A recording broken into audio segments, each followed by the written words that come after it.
पर दाया। कुछ दिन तक वहां पर ठहरे हैं, सिद्धाश्रम में ठहरे हैं।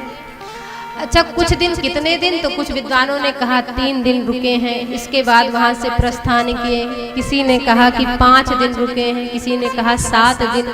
तो गोस्वामी जी ने सबके मत का समर्थन करते हुए कहा कछुक दिवस।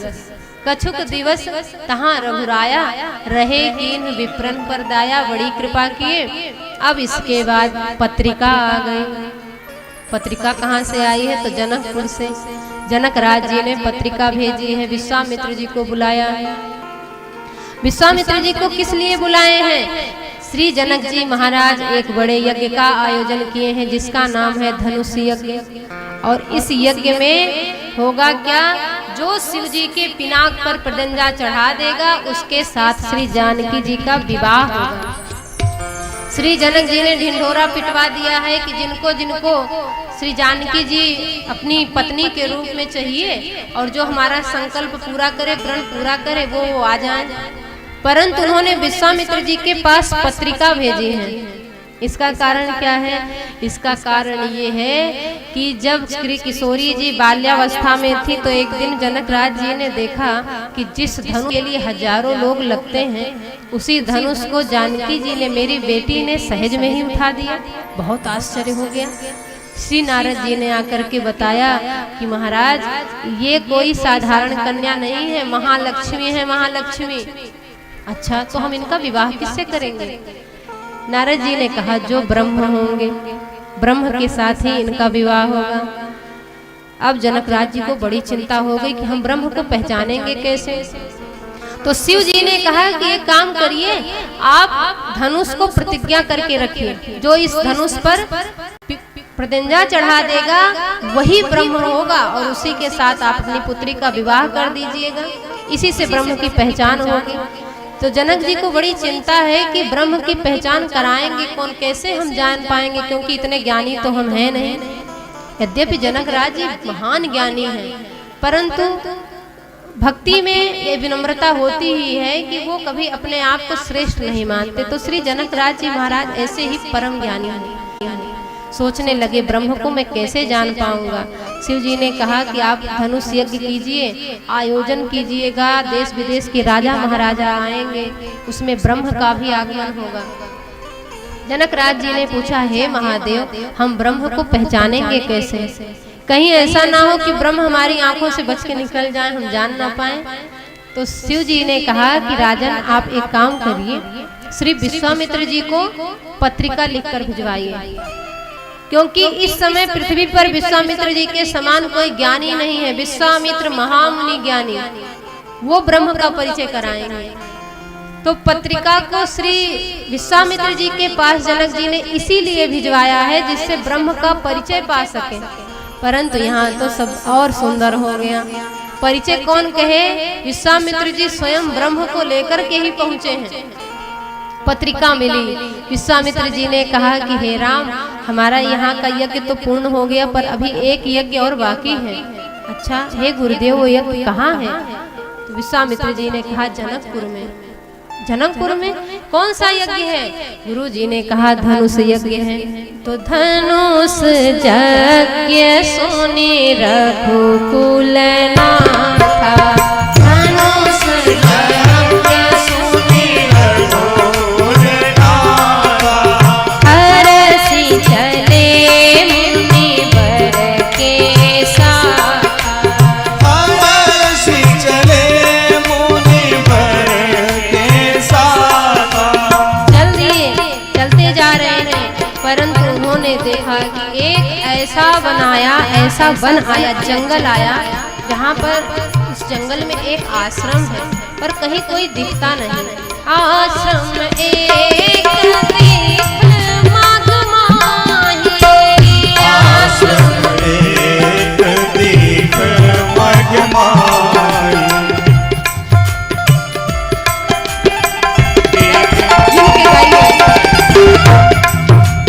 खग मृग जीव जंतु ताना, मृग जीव जंतु ताना, खग मृग जीव जंतु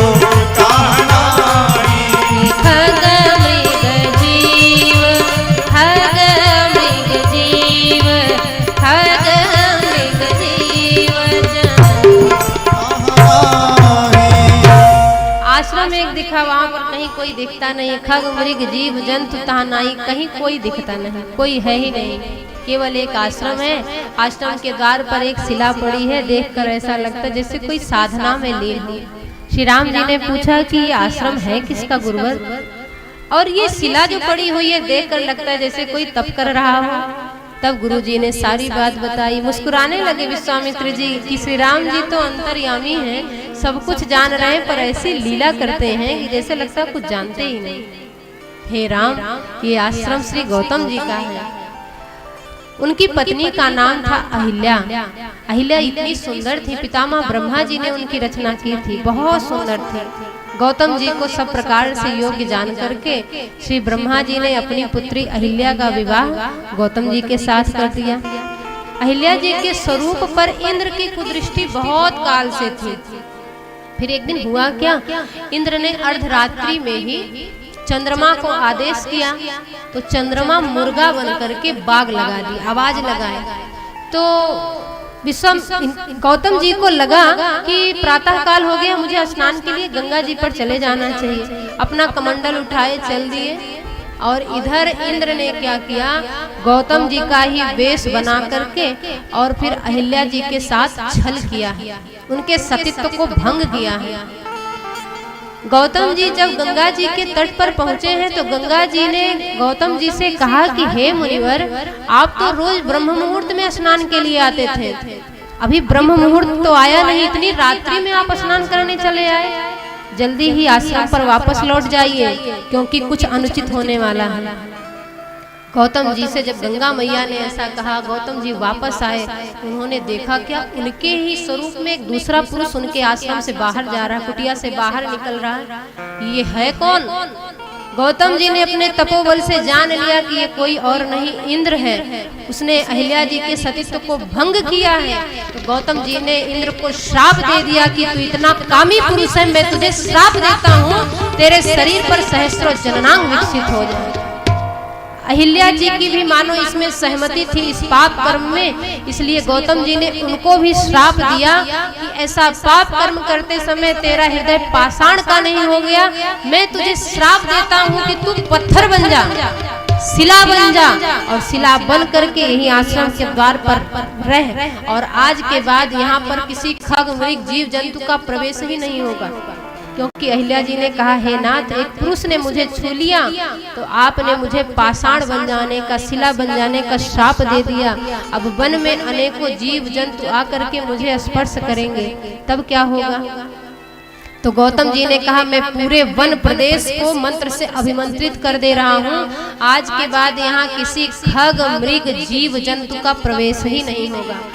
इसलिए गोस्वामी जी ने कहा, आश्रम एक दीख मगमाही, खग मृग जीव जंतु तहाँ नाही, कोई नहीं। अहिल्या जी दुखी हो गई, कहने लगी, स्वामी मेरा उद्धार कैसे होगा?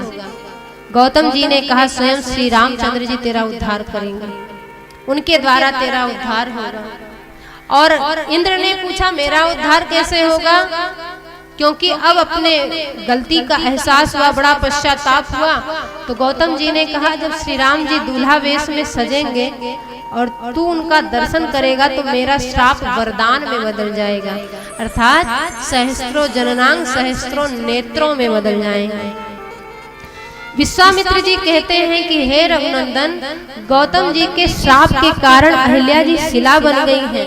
यदि आप इन पर कृपा कर दें, अपनी चरण धूलि दे दे तो इनका उद्धार हो जाए।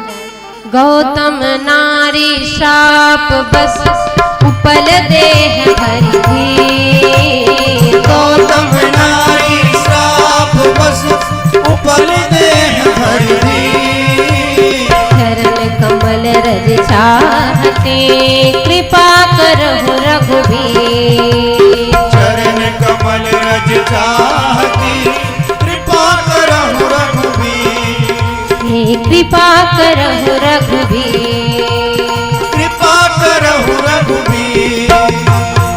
विश्वामित्र जी की आज्ञा को श्री राम जी ने माना है, पर पहले मन बड़े धर्म संकट में पड़ गया कि ब्राह्मणी है, ब्राह्मण की पत्नी है, ऋषि पत्नी, इनको चरणों से मैं छूं कैसे?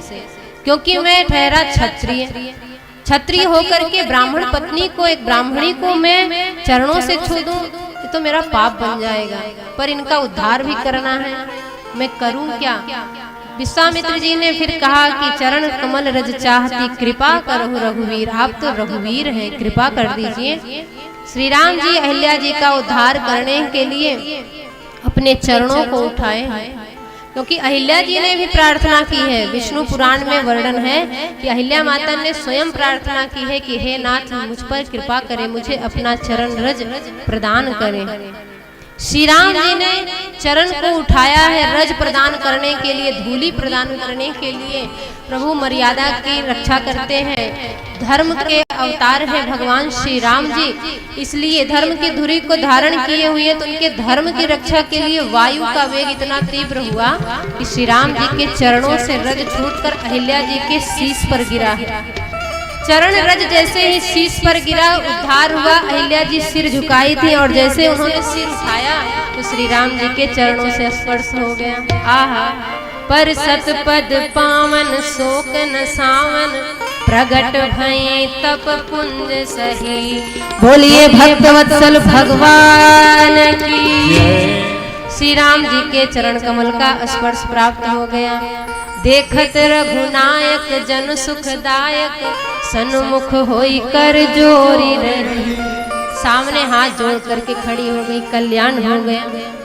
पति साप शापित पासाड़ी, उसे छूकर जीवन दान दिया। पति साप शापित पासाड़ी, उसे छूकर जीवन दान दिया।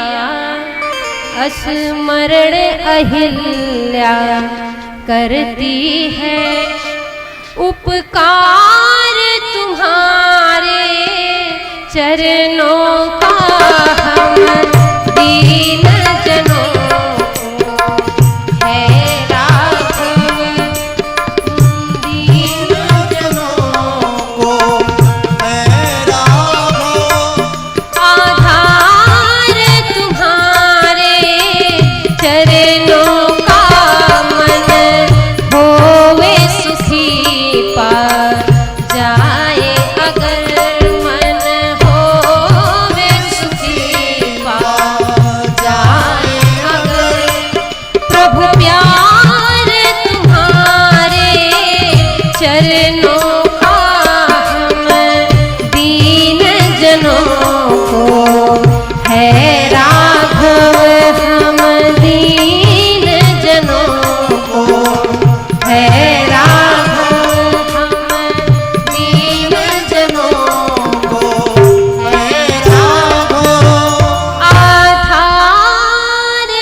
चरणों का हम दीन जनों को है राघव। अच्छा, कुतर्की लोग बड़ा प्रश्न करते हैं। एक ने कहा कि क्या शिला में से आवाज आती है, पत्थर में से आवाज आ सकती है क्या? अहिल्या माता पत्थर में से प्रार्थना कर रही है, तो हाँ, पत्थर से भी आवाज आती है, शिला बोलती है। यदि ना बोलती होती तो एक कवि ने कहा कि लोग कहते हैं कि संगे दिल के आंख से आंसू नहीं बहते। लोग कहते हैं कि संगे दिल के आंख से आंसू नहीं बहते, अर्थात जिनका हृदय कठोर है, पत्थर के समान। लोग कहते हैं कि संगे दिल के आंख से आंसू नहीं आते। यदि ये सच है, यदि ये सच है तो दरिया क्यों निकलते हैं पहाड़ों से? दरिया, नदी की वो धारा पहाड़ से ही निकलती है। सबके आंसू आते हैं, हृदय सबके पास होता है। अहिल्या जी को सबने त्याग दिया था, पर जिसको सब कोई त्यागते हैं उसको श्री राम जी अपना लेते हैं। गुरु नानक जी ने कहा कि संग सखा तो सब तज गए, संग सखा सब तज गए, कोई ना निभयो साथ। कहे नानक इस विपत्ति में एक टेक रघुनाथ, भरोसो दृढ़ इन चरणन केरो। उनके चरण में भरोसा दृढ़ होना चाहिए। प्रभु से कहते रहना चाहिए कि जाऊं कहां तजी चरण तुम्हारे। जब अपना आचरण साथ ना देना तो भगवान का चरण पकड़ लेना चाहिए। बस काम बन जाएगा। श्री जटायु जी से किसी ने कहा कि अब तो आपके पंख कट गए, अब तो आप कोई साधन भी नहीं कर सकते हैं, आपकी गति का साधन तो रहा नहीं, भगवान के पास पहुंचेंगे कैसे? तो जटायु जी ने बड़ा अच्छा उत्तर दिया कि कोई बात नहीं, हमारे पास पंख होते तो जिम्मेवारी हमारी रहती कि हम प्रभु के पास पहुंचे। अब पंख कट गए हैं, अब जिम्मेवारी भगवान की है कि वो मेरे पास तक आए।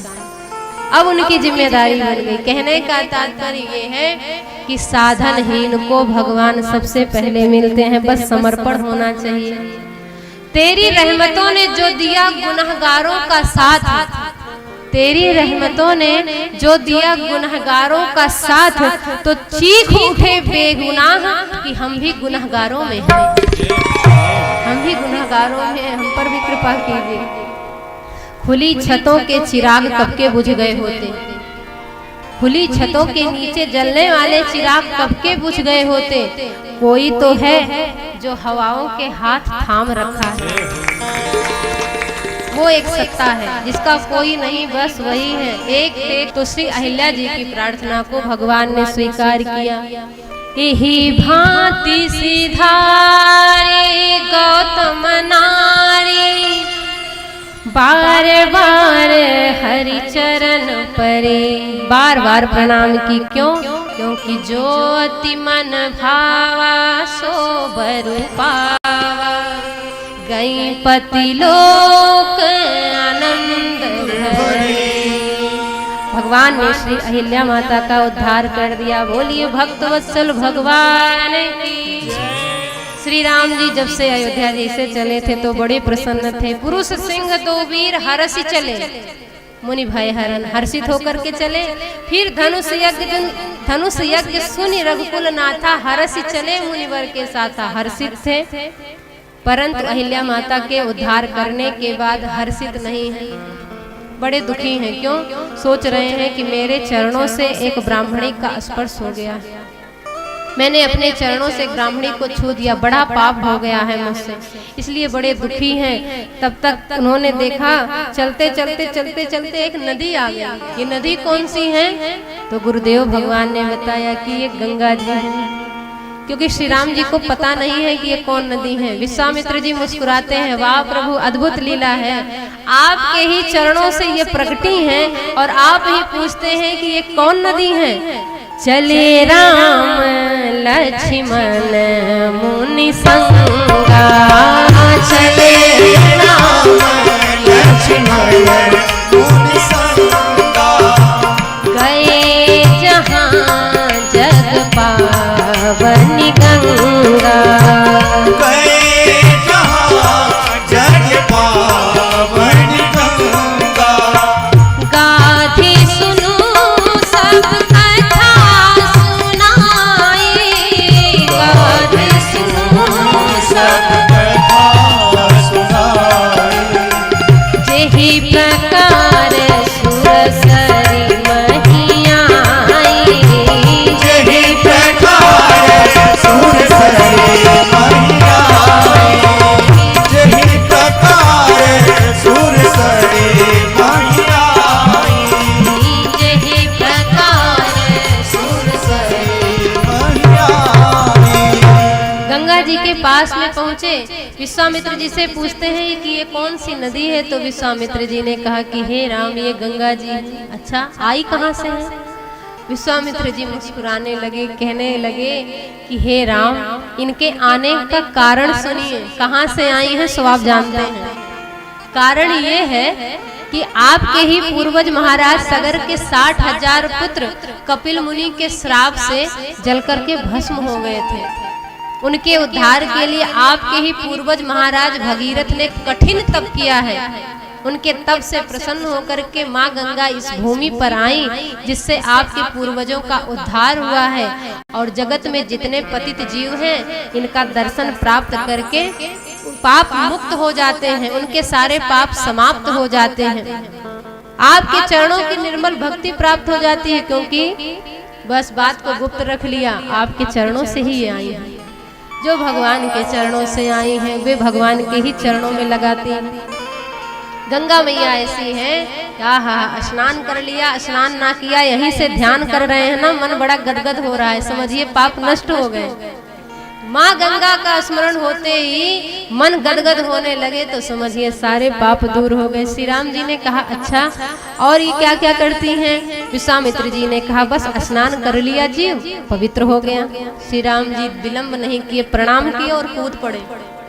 स्नान कर लिए, पाप नष्ट करना है। कौन सा पाप हो गया है? तो अहिल्या माता को चरणों से स्पर्श कर दिए, मानो पाप बन गया है, तो पाप को नष्ट करना है, इसलिए गंगा जी में स्नान कर लिए। अब बड़े गदगद हो गए, हर्षि चले, फिर हर्षित हो गए। मुनि वृंद सहाया बेग विदेह नगर निराया। विदेह राज की नगरी आ गई, जनकपुर में पहुँचे हैं। अरे सियाजू के मिथिला नगरिया हो रामा मनोहर लागे। सियाजू के मिथिला नगरिया हो रामा मनोहर लागे। सियाजू के मिथिला नगरिया हो रामा मनोहर लागे। सियाजू के मिथिला नगरिया हो रामा मनोहर लागे। बड़ी सुंदर नगरी है, बड़ी ही पवित्र नगरी है। पूर्ण रम्यता राम जब देखी, हर से अनुज समेत विशेखी। बड़े आनंदित हो रहे हैं देख करके। क्या देखे? बोले मधुर धुन कहे श्री सिया सिया। बोले मधुर धुन कहे श्री सिया सिया।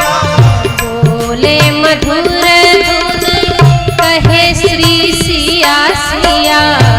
बोले मधुर धुन कहे श्री सिया सिया। श्री राम जी सोचने लगे ये सिया सिया कौन कह रहा है? तभी उनकी दृष्टि पड़ी, अरे आम के डार कोयलिया हो रामा मनोहर लागे। नगरिया हो रामा मनोहर लागे। सियाजू के मिथिला नगरिया हो रामा मनोहर लागे। नगर के लोग बड़े अच्छे लग रहे हैं देखने में। नगर निवासी के नयन न सो। नगर निवासी के नयन न सो। नगर के लोग बड़े अच्छे इसलिए लग रहे हैं क्योंकि पूर्ण नर नारी सुभग सुचि संता। नगर के सभी लोग बड़े ही पवित्र हैं, सुचि हैं, पवित्र हैं, संत स्वभाव के हैं। तो स्वाभाविक है जिसका संत स्वभाव होता है वो अच्छे लगते ही हैं। इसलिए नगर के लोग बड़े अच्छे लग रहे हैं, उनके नेत्र बड़े अच्छे लग रहे हैं। नगर निवासी के नयन न सो। नगर निवासी के नयन न सो। नेत्र अच्छे इसलिए लग रहे हैं क्योंकि छलकत प्रेम गगरिया हो रामा मनोहर लागे। सियाजू के मिथिला नगरिया हो रामा मनोहर लागे। सियाजू के मिथिला नगरिया हो रामा मनोहर लागे। मनोहर लागे, मनोहर लागे। बोलिए श्री जनकपुर धाम की। मुनि मंडली आई है, विश्वामित्र जी को संग में ली। विश्वामित्र जी ने श्री राम जी से कहा कि हे राम, हम सोच रहे हैं कि आम के बगीचे में ठहर जाएं। तो श्री राम जी ने कहा गुरु जी जहाँ आपका मन माने रुक जाया जाए यहीं पर। तो आम के बगीचे में सभी ठहर गए। अब आगे क्या हुआ सो आगे दर्शन करेंगे। हम राई में सभी ठहरे हैं, सब बड़े आनंदित हैं। ऋषि मुनि मंडली सब श्री राम जी को देख करके बड़े गदगद हो रहे हैं। आगे श्री जनक जी महाराज आ करके किस प्रकार अगवानी किए हैं, उनकी क्या मनोदशा हुई है। और फिर जब श्री लक्ष्मण भैया राम जी जनकपुर में भ्रमण करने निकले हैं, तो जनकपुर वासियों की क्या दशा हुई है, सो दर्शन श्रवण कल कथा सत्र में करेंगे हम आप सभी।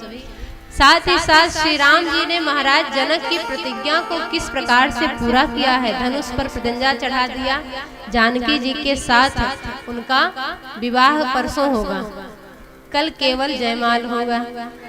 श्री जानकी जी ने श्री राम जी को वरमाला अर्पित की है। इन सभी प्रसंगों का दर्शन श्रवण हम आप सभी कल कथा सत्र में करेंगे। आइए आरती से पूर्व सभी भाव से प्रेम से कुछ भगवत नाम का संकीर्तन करते हैं। जय सिया राम, जय जय सिया राम, जय सिया राम, जय जय सिया राम, जय सिया राम, जय जय सिया राम, जय सिया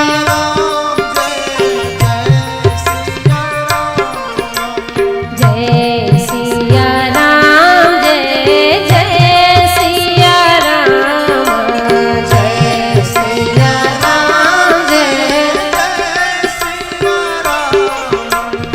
जय सिया राम, जय जय सिया राम, जय जय सिया राम, जय सिया राम, जय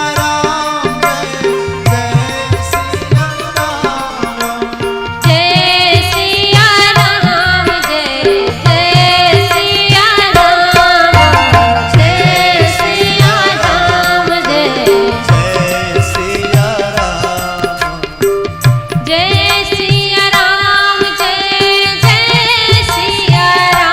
राम, जय जय सिया राम, जय सिया राम, जय जय सिया राम, जय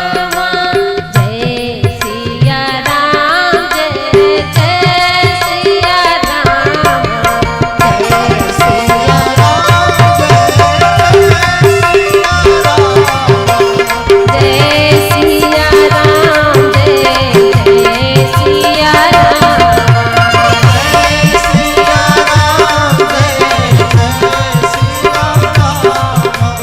जय सिया राम, जय जय सिया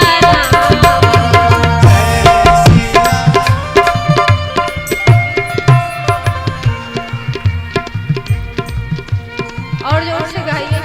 आज इतनी काम चोरी करते हैं आप लोग, तो से इधर तो काम हो रहा है, हम शांत रहे हैं। जय सिया राम, जय जय सिया राम,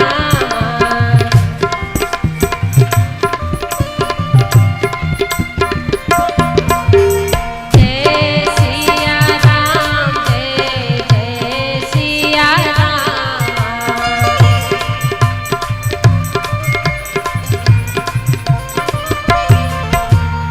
ताली एकदम बीट पे है, ताली आपकी नहीं बिगड़ रही है, जितनी जोर ताली बजा रहे हैं उतनी तेज गाइए भी तो। हाँ हाँ हाँ, कैमरा फोकस करिए थोड़ा, कैमरा उधर ही फोकस करिए। हाँ, जय सिया राम, जय जय सिया राम, जय सिया राम, जय सिया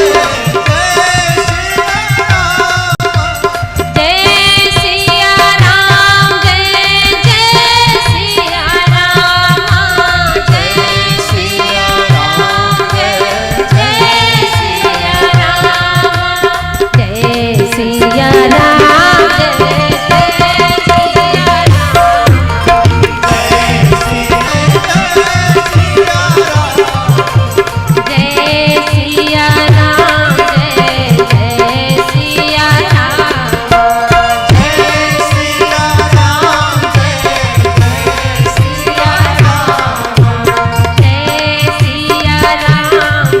जय सिया राम, जय सिया राम, जय सियावर रामचंद्र भगवान की जय जय सीता राम। जय श्री राम। अब हम इस कथा के मुख्य यजमान जी से आग्रह करेंगे कि आप सपत्निक मंच पे आवें और अपने कर कमलों द्वारा ठाकुर जी की आरती करें। और जो भक्त आरती करना चाहते हैं, आरती की थाल नीचे रखी गई है, आप लोग नीचे से आरती कर सकते हैं। और जो भी हमारे घर के हैं, यजमान परिवार के हैं, वो लोग ऊपर आके आरती कर सकते हैं। फिर पुनः हम निवेदन करेंगे मुख्य यजमान जी से कि आप सपत्नीक मंच पे आएं और ठाकुर जी की आरती करेंगे।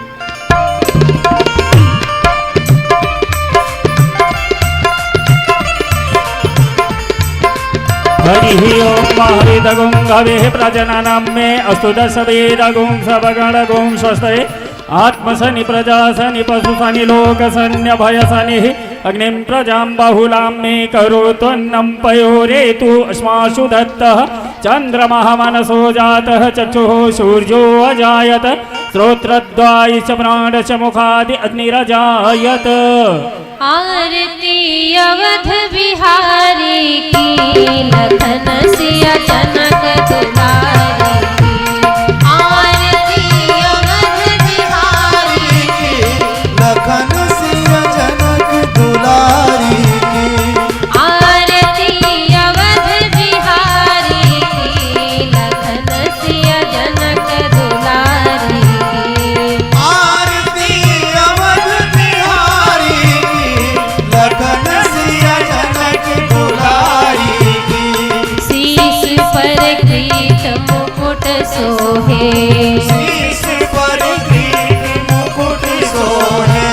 चंद्रिका की छवि मन मोहे। चंद्रिका की छवि मन मोहे। लखन सेवा बलिहारी की लखन सिय जनक दुलारी की। आरती अवध बिहारी की लखन सिया जनक दुलारी की। आरती अवध बिहारी की लखन सिया जनक दुलारी की। कपोलन पैल के झलके, कपोलन पैल के झलके। हसन पे बिजली सी चमके। हसन पे बिजली सी चमके। रेख कजरारे नैनन की लखन सिया जनक दुलारी की। आरती अवध बिहारी की लखन सिया जनक दुलारी की। धन्य सरजू निर्मल लीला, धन्य सरजू निर्मल नीरा। भरत रिपुदलन महावीरा। भरत रिपुदमन महावीरा। चरण सेवा धनुधारी की लखन सिय जनक दुलारी की। आरती अवध बिहारी की लखन सिया जनक दुलारी की। जिए जुग श्यामल ये जोड़ी, जिए जुग श्यामल यहाँ जोड़ी। भजोरे मन माया सब तोड़ी। भजोरे मन माया सब तोड़ी। दरस हित जुगल बिहारी की लखन सिय जनक दुलारी की। आरती अवध बिहारी की लखन सिया जनक दुलारी की। आरती अवध बिहारी की लखन सिय जनक दुलारी की। आरती अवधारी की लखन सिया जनक दुलारी की। आरती कीजे हनुमान लला की। आरती कीजे मान लाला की। दुष्ट दलन रघुनाथ कला की। दुष्ट दलन रघुनाथ कला की।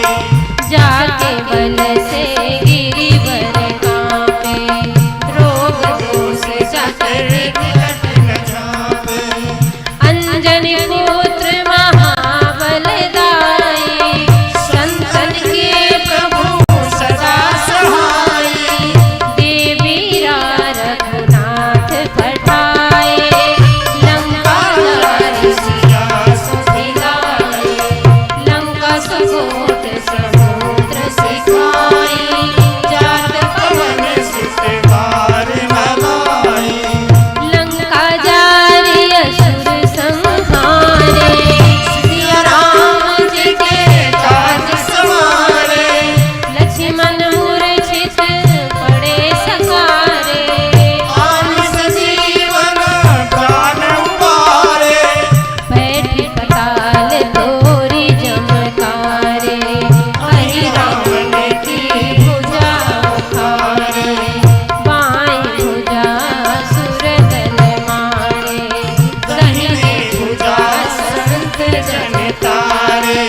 सियावर रामचंद्र भगवान की, पवन सुत हनुमान की, उमापति महादेव की, सब संत भक्त भगवान की, श्री सद्गुरुदेव भगवान की, श्री अयोध्या मिथिला धाम की। ओम नमः पार्वती पते, हर हर महादेव। हरि